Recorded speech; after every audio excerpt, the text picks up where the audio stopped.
¿Qué tal, estimados amigos, hermanos en Cristo? Soy Ricardo Espino, los saludo con gusto. Vamos a tener ahora a continuación nuestra primera sesión de curso, un curso breve sobre la liturgia latina, perdón, la lengua latina y la liturgia tradicional.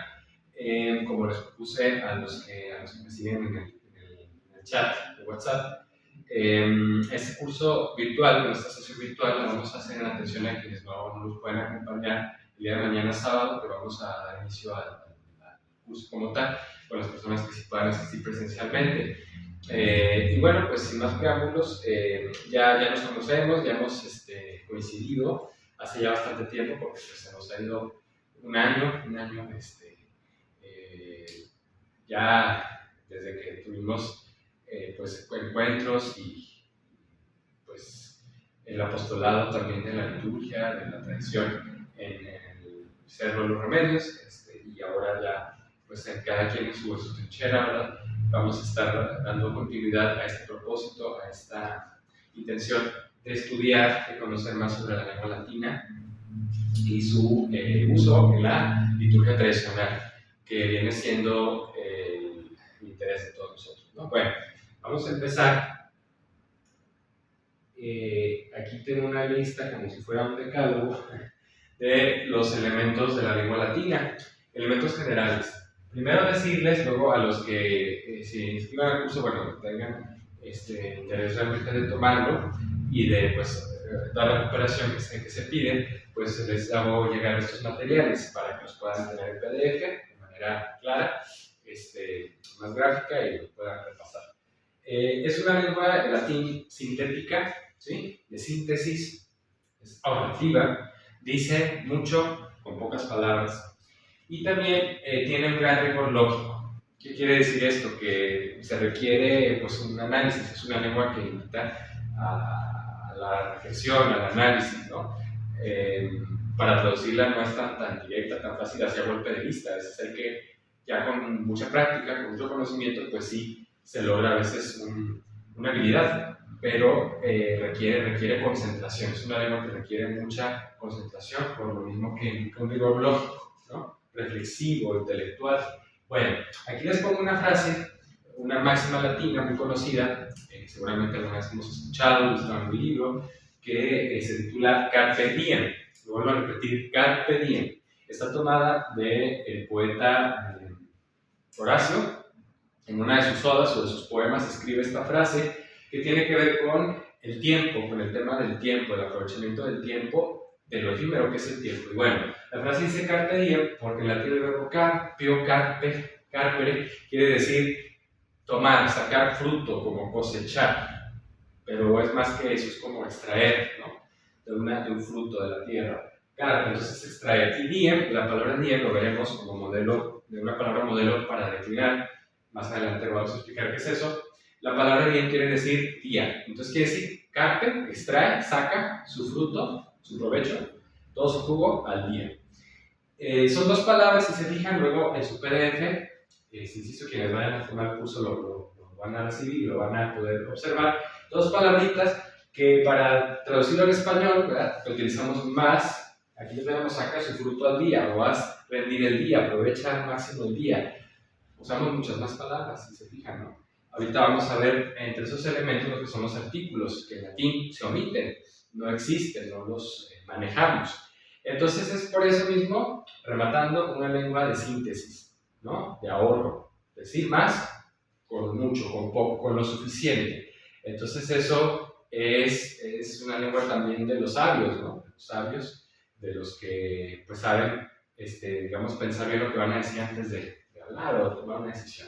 Bien, segunda característica, voy un poquito rápido, ¿verdad? Ahorita no tenemos interacción porque mañana empezaremos la sesión presencial con quienes se apuntan a venir y voy a ir punto por punto más rápidamente. Dice, no tiene artículos determinados, ni artículos indeterminados como son uno, una, unos, unas, ¿verdad? Una cosa, unas personas, esos uno, unas, no, hay otra palabra parecida, pero es un adjetivo numeral que no es exactamente lo mismo. Entonces no tiene ni ese tipo de artículos, ni los artículos que más utilizamos, que son los determinados. O sea, ¿qué quiere decir? Lo que decimos el, la, los, las. ¿sí? El, la, lo, los, las. Esos son los artículos determinados, determinan una cosa, una persona, ¿verdad? Algo concreto. No se utiliza en el latín. Entonces, ¿qué quiere decir? Que los vamos a inducir, los vamos de alguna manera, a derivar por el contexto de la palabra en la oración, ¿sí? Por ejemplo, aquí decimos, refiriéndome a esta cita, carpe diem, pues no tiene ningún artículo. No está la palabra como tal, la tiene escrita de él, referido al día, ¿verdad? Nada más dice diem. Podría yo decir, a esto me quiero referir, carpe diem como saca aprovecha un día cualquiera, ¿no? No, es al día, ¿no? Entonces, por el contexto de la frase, vamos a saber de qué se trata, ¿no? De qué estamos hablando. Si de un día cualquiera o un día en específico, dentro de un contexto, ¿no? Bueno, no me detengo mucho porque pues, es algo sencillo, que si recuerdan, ya el año antepasado que nos estuvimos encontrando, tuvimos nuestras reuniones de una boche y de lo que hacemos en los remedios, ya estuvimos dando un poquito de adelanto a todo esto, ¿no? Las características generales. Ahorita nada más estamos repitiendo. Bueno, tercera característica, en cuanto a los verbos, que esa va a ser el tema del que vamos a dedicar la tercera sesión de este cursillo, de este mini curso. El verbo principal, que es el verbo ser estar, ¿sí? Se dice en latín esse, ¿sí? Ser estar, significa las dos cosas. Suele ir implícito en la oración, ¿qué quiere decir? Que no se dice, no se escribe, pero está implícito, está, ¿no? Ahí como oculto, omitido, pero no quiere decir que no signifique, que no esté presente, ¿verdad? Es como Dios, que a Dios no lo vemos físicamente, con nuestros sentidos no lo sentimos, pero está presente, ¿no? Entonces, de alguna manera, fíjense, es una analogía, disculpen, la relación con Dios, pero sí es algo parecido al verbo ser estar. Entonces suele omitirse cuando va en presente, cuando se dice soy, eres, ¿verdad? Estás, estamos, somos, suele estar omitido, se suele, ¿no?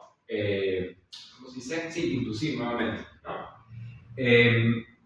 Por ejemplo, en la frase, muy conocida por todos, que ya sabemos que quienes están atendiéndome en esta sesión, pues rezamos el Ave María, la Rosario, las oraciones en latín que conocemos, pues justamente el Ave María es un ejemplo clave de este comportamiento del verbo ser estar, porque decimos la frase Ave María, gracia plena, Dominus tecum, benedicta tu mulieribus, etcétera, etcétera. Pero me voy a detener en la primera parte, que no se logra apreciar bien, pero su material lo van a ver. Ave María, gracia plena, Dominus tecum.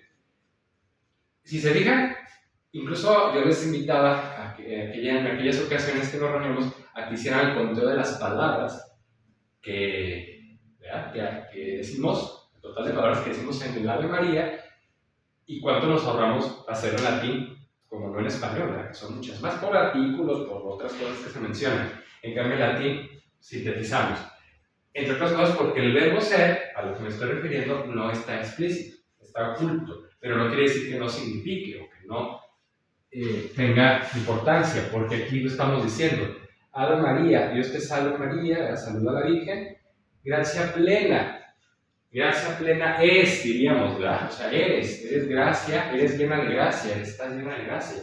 No estamos diciendo el verbo ser, no aparece por ningún lado. No es escrito, explícito, ¿no? Dominus tecum, nuevamente, el Señor Dominus tecum, contigo, está contigo, es contigo, no viene el verbo ser. Por el tanto, podemos insistir, ¿verdad? Está implícito. Suele ser algo normal en el latín, en cualquier tipo de texto. A veces sí va a venir explícito, en algunos modos del verbo distintos, ¿verdad? Compuestos, pero el verbo ser en presente, ser estar, las dos cosas, ¿eh? El ser más, no metafísico, quiero decir, sino más profundo, más sustancial, y el otro ser, que es más estarse, que es más circunstancial, ¿verdad?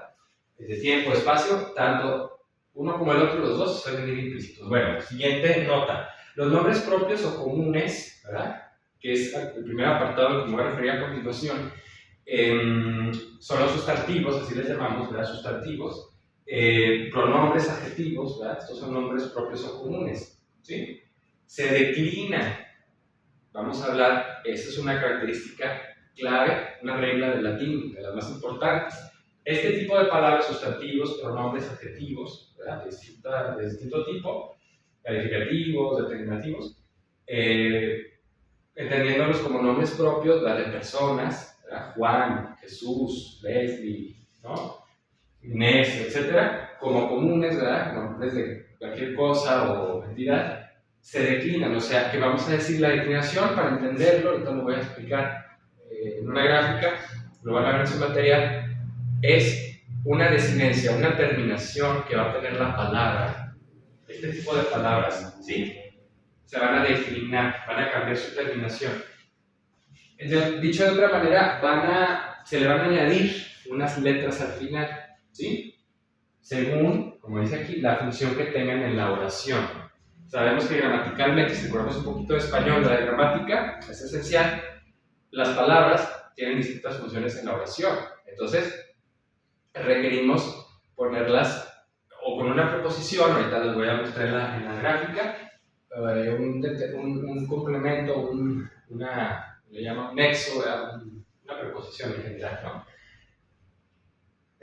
Para especificar lo que están haciendo en la oración, ¿no? Lo que son los sustantivos, ¿verdad? Que muchas veces cumplen la función de sujeto, pero no son. Ahorita les voy a presentar todas las funciones que va a tener. Entonces, a entender que este tipo de palabras como regla, identificarlas, ¿verdad? Que es un sustantivo, nombre propio común, ¿verdad? Aquel que va a ser la función de sujeto, objeto directo en una oración, en distintas otras situaciones, que va a realizar la acción o va a ser afectado por la acción de alguna manera, va a tomar esa palabra distintas terminaciones según la función que haga. Por eso en latín vemos distintas terminaciones de una palabra. Ahorita lo vamos a poner en gráfico. Siguiente regla dice, estas palabras, por tanto, se declinan en 5 modelos diferentes.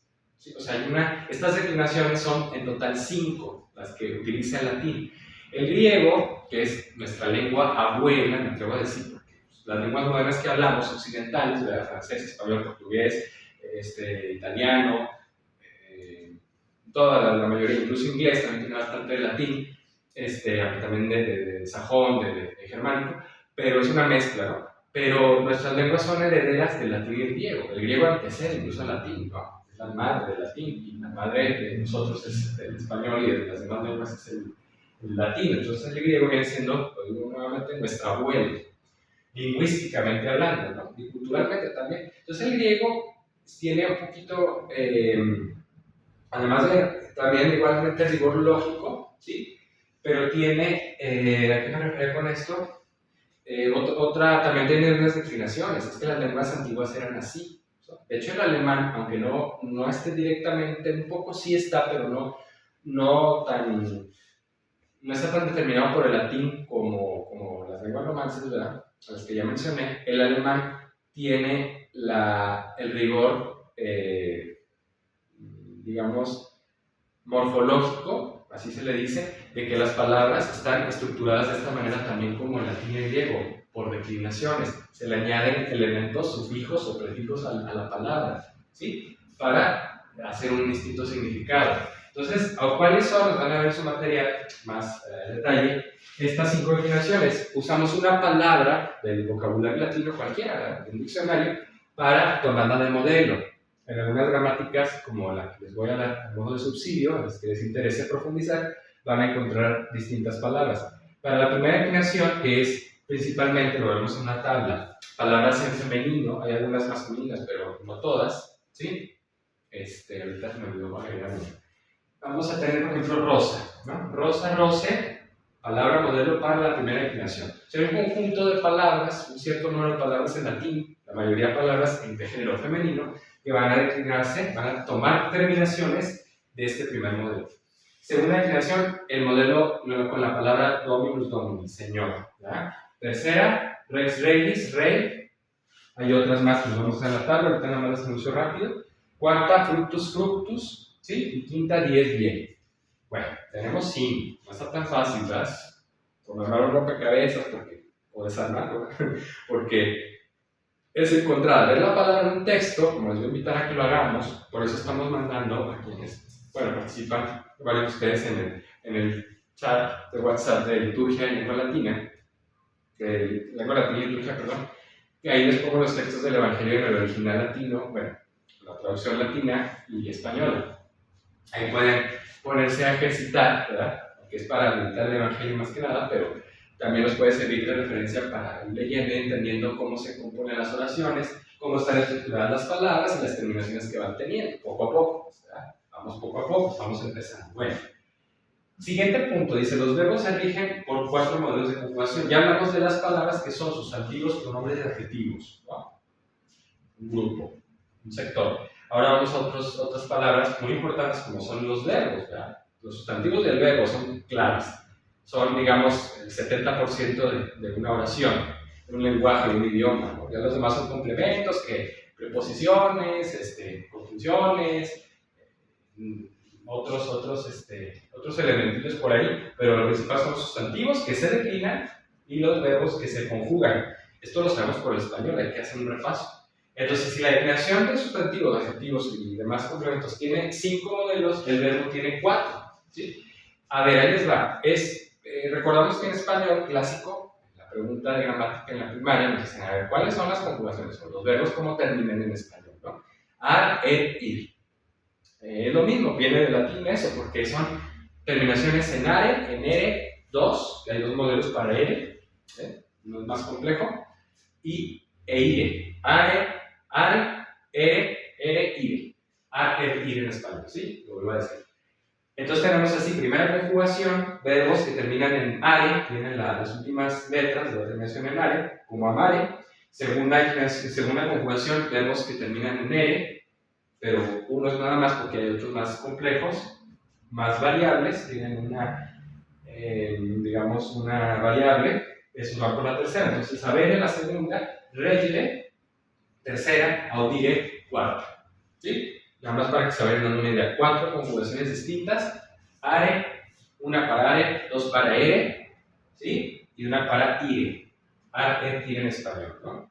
Bueno, siguiente punto. La pronunciación clásica, ¿sí? En cuanto a... Voy a referirme, perdón, antes de pasar a lo siguiente, a más elementos del verbo ya en la sesión correspondiente, que es la tercera de este curso, ¿sí? Ahorita no me voy a entretener mucho porque nada más es una introducción. Pero vamos a explicar también el orden que tiene el verbo, cómo se suele encontrar en la oración, casi siempre está al final, igual como decíamos del verbo ser, cuando está en presente se omite, pues cualquier otro tipo de verbo que no se hacer estar, que sea el verbo principal, se va a encontrar casi siempre al final cuando está presente, al final de la oración. Entonces son oraciones así muy largas, con un orden distinto al que conocemos normalmente o manejamos en español, y van a ir al final. La pronunciación ahora sí, clásica del latín, porque muchos se estarán preguntando, bueno, ¿y realmente cómo se pronuncia el latín? ¿Es correcto como lo pronunciamos, como lo aprendí a pronunciar, lo escuché en la iglesia, si fue una misa tradicional o lo que sea, ¿no? A ver, la pronunciación clásica del latín ya no se utiliza, se quedó ya olvidada. Los latinistas muy expertos, ¿verdad? Pues sí saben cómo era, todavía incluso la siguen hablando, la conservan, pero ya dejó, desde la Edad Media, como dice aquí, de hablarse. Era la pronunciación, estándar, ¿no? Regla, norma del latín, pero se dejó de hablar en la Edad Media porque hubo invasiones bárbaras en Europa, en los pueblos y regiones o incluso países que conformaban el Imperio Romano. Para las distintas regiones o países, ¿verdad?, que conformaron el Imperio Romano, que nada más era toda Europa, el norte de África y una parte de Oriente Medio o Oriente Próximo, ¿verdad? O sea, 3 continentes, ¿no? Todo el entorno del mar Mediterráneo, ¿no? Era bastante territorio, regiones muy distintas, muy diversas en cultura y demás. Entonces era lógico que cada región tuviera su propia fonética, su propia manera de articular el idioma nativo, original que hubo antes de la conquista romana, ¿verdad? Estamos hablando de que Roma empezó a hacerse dueña del Mediterráneo, de todos esos pueblos de Europa, norte de África y Asia, hacia Oriente Próximo, ¿sí? Se empezó a hacer con esos pueblos desde a partir más o menos del año 200 a.C. y fue avanzando hasta que su máxima extensión, ¿no?, del territorio la llegó a tener ya pues hacia el año más o menos 200 después de Cristo, ¿no? O sea, fueron como 4 siglos de que se estuvo extendiendo. Bueno, entonces en cada una de estas regiones predominaba una fonética, una forma de articular el lenguaje propia. No era la misma la de Italia que la de Hispania, ¿verdad? La península ibérica, Portugal, Francia, que era llamada Galia, ¿verdad? Portugal, Lusitania, Galia, Francia, Hispania, España, Helvética, Suiza, Germania, Alemania, Britania, que fue después conquistada también, lo que ahora es Inglaterra, también se hablaba latín. Lo que pasa es que luego hubo invasiones bárbaras, a eso me refería. Al iniciar la Edad Media, cae el Imperio Romano, se desintegra y los pueblos bárbaros del norte, escandinavos y demás, invaden todo el Imperio Romano, se hacen con el control de ese vasto territorio, de todos esos países. Poco a poco, entonces se encuentran ya toda una civilización bien hecha, bien armada, ¿no? Es nuestra madre en civilización. Pero al desintegrarse, pues dio paso a una fragmentación, ¿no? de la cultura romana, de los pueblos, de sus identidades, y el latín se empezó a vulgarizar, eso es a lo que me refiero. El latín se dejó de hablar al modo clásico y se empezó a tomar distinta pronunciación. Entonces a eso voy. Una de las pronunciaciones que pues obviamente más se conservó fue la italiana. Pues, en Italia, ahí estaba Roma, la capital, la que fue capital de todo el Imperio Romano, el centro, digamos, territorial de Roma, epicentro. Entonces era lógico que la italiana tuviera más peso y se conservara más. Por eso fue utilizada por la iglesia, ¿verdad? Desde la Edad Media incluso, ¿no? Aunque ya con datos más digamos, firmes, a partir del Concilio de Trento, que es cuando ya se hace una renovación en la liturgia, en las costumbres, en las normas, del derecho canónico y todo de la Iglesia, y se establece, se reafirma más que nada la forma italiana, ¿no? La versión italiana del latín. Y a eso me voy a referir a continuación. Vamos a poner una serie de reglas que tienen que ver con la pronunciación. Esa pronunciación que se denominó estándar. Si antes se fue la clásica, por ejemplo, nada más, ahorita me voy a referir con algunas reglas de la fonética italiana. La letra C, por ejemplo, ¿verdad? En italiano, vamos a ver las normas, ante la A, la E o la I, se pronunciaba K, X, en italiano se cambió a Che, Chi, en latín no era así, ¿no? Predominaba el sonido de la C como K, porque la C es una letra latina correspondiente o referente a la letra K griega, que como les estaba diciendo, pues el griego es nuestra lengua abuela, es la mamá del latín de alguna manera, ¿no? Pues tuvo que imitar el latín o referirse al griego, no era referente. Entonces, la K griega, ¿sí? Derivó al latín en C, y la K dejó de aparecer, la K se eliminó prácticamente, se esfumó del latín, la K. Y la C tomó su lugar. Entonces todo el sonido de la K era K, K, K, Q. Entonces la C tomaba K, K, K, Q igual. Nada más que en italiano no. Resulta que cuando va la C con la A es K, pero cuando va con la L ahí se formó Che, Chi, Chelo, ¿verdad? Chilis. Entonces se dejó de decir Chelum, Chiquilis, que era el latín pronunciado al modo clásico, y pasó a ser de otra manera. Bueno, espero me estén siguiendo porque esto apenas comienza, ¿verdad? Vamos a hablar de elementos de pronunciación, ¿sí? Ahorita no tengo, bueno, el pizarrón lo tengo de este otro lado, pero como es una sesión virtual, para los que participen en el modo presencial, pues sí lo van a poder ver así en vivo en directo, pero los que no, lo van a poder, insisto, tomar desde el material. Las vocales se pronuncian según su fonética propia, o sea, A, E, I, O, U, que son las 5 vocales de nuestro alfabeto latino, ¿verdad? Que norma la mayoría de las lenguas occidentales, incluso en inglés. Fíjense, incluso en inglés y en alemán, porque tienen la influencia, la herencia latina de algún modo, no tan suficiente o amplia en el vocabulario, en el léxico, en las palabras, pero sí en las normas, en la estructura. Entonces quiere decir que las vocales pues, se pronuncian, ¿no? Desde el griego, que son originalmente griegas, alfa, eta, ¿verdad? Epsilon, hay varias vocales ahí, hay más, porque hay unas largas y otras cortas en griego. En latino se quedan nada más 5. Pero bueno, si sabemos, pues entonces A y O tienen su natural pronunciación en el italiano y en el español. Porque a diferencia de las lenguas de influencia sajona, normanda, como inglés o germánica, alemán, inglés, francés, tienen una variante aquí. No se sigue tal cual el sonido de la N siempre el mismo, ¿no? Tiene cambio por una serie de caprichos, ¿verdad? En la fonética de esas regiones. Entonces no se siguió la vocalización original latina, cosa que en español y en italiano predominantemente son las que lo conservan. Por eso el español y el italiano son las lenguas mejor o más dignamente herederas del latín, de la vocalización, al menos latina original. Luego el portugués, el rumeno, el idioma que se habla en Rumanía, que también es una lengua romance, porque pues, los romanos llegaron a pues, toda Europa, ¿no? Luego a los pueblos eslavos también llegaron, pero después ahí se desarrollaron otras lenguas, que son las lenguas eslávicas, bueno, eslavas, pero bueno, no me voy a entretener, hablo muy rápido. Volvemos al italiano. A excepción, entonces cada vocal suena en latín, como se escribe, A, E, I, O, U, ¿verdad? Acompañados por cualquier letra, consonante en este caso, a excepción, fíjense bien, de diptongos, dos, que son AE y OE. Pero esos diptongos ya los hemos encontrado en los textos, en las palabras, ¿verdad? En los sabios hay muchos, ¿verdad? En las letanías, ¿verdad? Por ejemplo, Regina Familiae, María, reina de la familia. Regina, y se escribe familiae, familiae, terminación AE. Pues esa AE sabemos que, ¿no? Ya no tiene el sonido AE, sino que en la norma italiana se pronuncia E, ¿sí? E. No es AE, sino E. Entonces encontramos una AE y normalmente estas letras suelen estar muy pegaditas en el latín, bien escrito, a veces no tanto.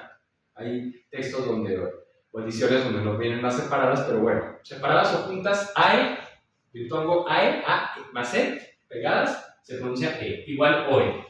Celum tiene dos variantes en latín. La palabra celum se escribe tanto con AE como con OE. Entonces se debe decir tanto, no se debe decir caelum, no, ni coelum, sino celum, ¿no? Porque tanto AE como OE es sonido E. Luego, la letra C, cuando va seguida, la letra C ya me estaba refiriendo hace un momento a ella, cuando va seguida de las vocales E, I, o diptongos E o E, vuelvo a decirlo, ¿verdad? Porque tienen sonido E, equivalen a una E, estos dos se pronuncian como CH, o sea, chi, ¿no? Entonces va a decir no caelum, no kelum, como se decía en el latín clásico, kelum, keli, cielo, sino se va a decir chelum, chelo, ¿verdad? Chelum, como CH. Es inversamente, es contraria a la regla en español. La C, con todas las letras, se pronuncia, bueno, K, C, sí, ¿verdad? En español. Y esa K se va a pronunciar a modo diferente en el italiano con la CH. Bueno, vamos por partes. La G. La letra G, cuando va seguida de la E, I, igual misma regla, aplicada para la C, o los diptongos A, E o E, se pronuncia como Y, G. G. Ante E, I es G. ¿Sí? Entonces, cuando va la G, por ejemplo, genus humano, ¿verdad? El género humano es genus, la palabra se escribe genus, diríamos en español, genus, pero ya no estamos en español, en latín se pronuncia genus, ¿sí? Con I, por ejemplo, la palabra Regina, nombre Regina, ¿verdad? Nombre propio, o reina, una reina, Regina, no es Regina, es Regina. Optamos por, en el italiano, en el latín que utilizamos en la liturgia para tener una pronunciación estandarizada, una pronunciación uniforme, ¿verdad? Que no cada sacerdote, cada celebrante o fiel esté pronunciándolo como le da la gana y haya discordancia, ¿verdad? Se unifica entonces con la pronunciación italiana. Desde el Concilio de Trento se estableció la norma que en el latín, el uso litúrgico del latín se va a pronunciar prevalentemente la pronunciación italiana. ¿Sí? Aunque en Francia, en España, en México, en Estados Unidos, en distintos países del mundo del orden católico, cada quien puede tener su propia fonética, pero hay que tratar de uniformarnos. Entonces, por eso estamos siguiendo estas reglas. Luego, la doble L no se pronuncia como Y, ¿sí? Se alarga, al contrario. No se dice, por ejemplo, bellum, guerra, en latín se dice bellum, no se dice bellum, como en español diríamos bello, ¿verdad? Llano, lluvia, no, es bellum, ¿sí? Por ejemplo, la palabra, ahorita no se me viene otra, pero bueno, la doble, ahí luego repasan las reglas. La CH, no me he referido a ella, al contrario de la C, seguida de todas las vocales, se va a pronunciar K, G, K, U. A diferencia del español que es cha, che, chi, ¿verdad? Cho, chihuahua, pues la CH en latín va a ser ka, ke, ki o ku, como en italiano lo es. ¿Sí? La palabra en italiano ki, quién, pregunta por quién, ¿verdad? ¿Quién es el sujeto? Es chi, C-H-I, pero se pronuncia ki, porque estamos siguiendo esta red. Entonces vamos a aplicar lo mismo en el latín. Por ejemplo, la palabra en latín querubín, ¿sí? Querubín, ¿no? Chorus, lleva CH, es querubín, es cherubín. Se escribe como diríamos en español, cherubín y chorus, pero no se dice chorus, se dice querubín, chorus, ¿no? Bueno, seguimos. La Q seguida siempre de diptongos UA, UE, UI, UO, ¿sí? Con la Q que siempre va seguida normalmente de una U, también en español, UA, UE, UI, UO, esos diptongos, va a ser sonido como de la C, como si tuviéramos la C en español, ¿sí? Es el sonido que aplica de la Q, o sea, decimos cua, cue, cui, cuo, nada de decir que, qui, no, como queso, qui, quiste, o no sé, no se me viene otra palabra, ¿sí? No, en italiano es qua, cue, qui, quo, cu, quomodo, quoniam, sus pronombres interrogativos, etcétera, ¿no? Guida, quomodo, etcétera, ¿no? Bueno, ya me estoy extendiendo mucho y no da el tiempo, no es su introducción. Por último, lo menos importante es la letra H. Atentos con esta porque hay un error extendido, difundido que no es correcto, que se ha admitido, que la H la pronuncian intermedia, a veces como con sonido K, como si fuera aquí, ¿sí? Hay una palabra clave para esto que es, vamos a ver el pronombre más adelante, que es Miki. Pero Miki, Miji, Mi, es el pronombre para mí, ¿sí? Pronombre personal de primera persona para mí. Vamos a ver la palabra escrita así, M-I-H-I, y a veces el error difundido, incluso en el ámbito eclesiástico, es que se diga Miki, pues no está mal. ¿Por qué? Por dos razones. Primero, la H en latín es totalmente muda, no tiene valor, no tiene sonido, ni se aspira ni nada, como si no existiera, nada más va acompañando la palabra, pero no tiene ningún sonido propio, ¿no? Entonces, diferencia del griego, el griego tenemos lo que eran los espíritus suave, áspero, ahí sí, ya la letra EH era la letra original, E larga, lo que pasa es que se dejó de usar así y el latín se quedó nada más como H sola. Pero es totalmente muda, no tiene sonido propio, por lo que no debe aspirarse nunca, nunca se debe hacer ji, ¿verdad? Ni como J ni como K, tampoco. ¿Por qué digo K? Porque, bueno, ahí me equivoqué, yo creo que nada más era la J. En inglés ya ven que la H sí tiene un sonido en algunas palabras áspero, por ejemplo, heaven, had, ¿verdad? Pues sí suena áspero, pero en latín no, totalmente muda, ¿de acuerdo? Entonces, y tampoco suena como K, ahí me acordé por lo que les decía de la palabra Nikki. No existe. Para mí se dice, por ejemplo, decir en latín una frase, para que vamos aprendiendo así frases de conversación, ¿verdad?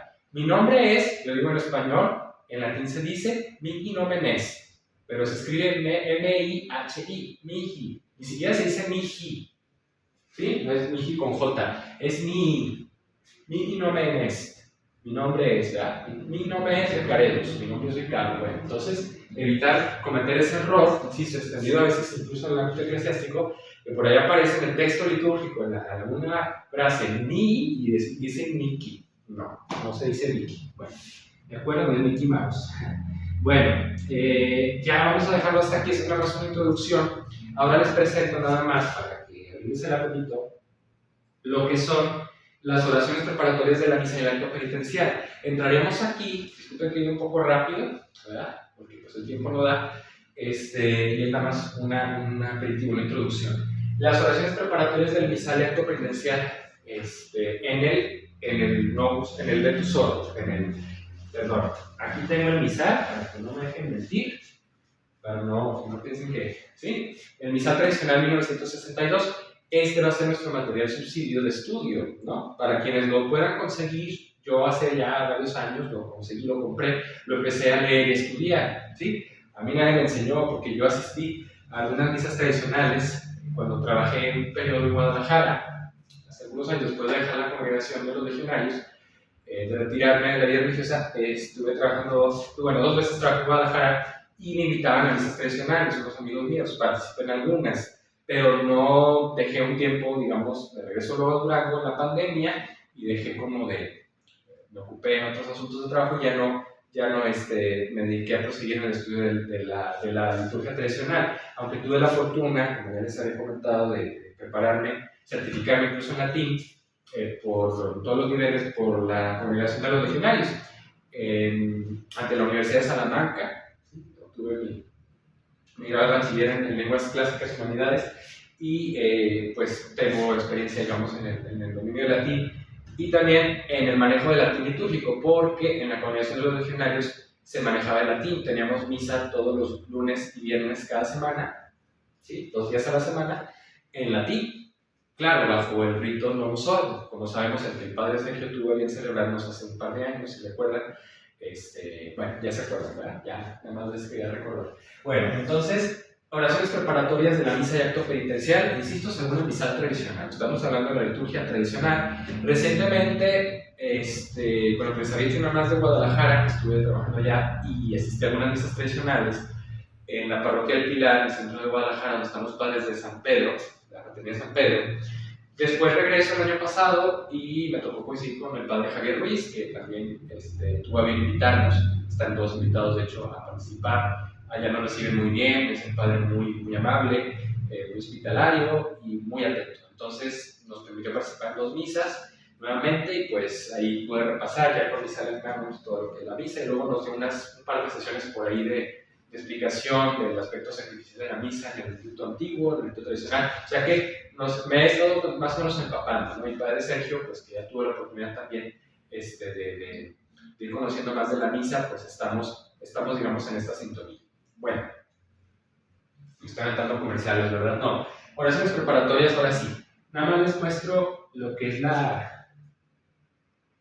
un ejemplo de cómo van a integrarse en este material los elementos. El misal, como es un material muy delicado, las hojas muy finas, muy delgaditas, se arrugan, se estropean con facilidad. No lo llevé a la libreta para que lo fotocopiaran, ¿verdad?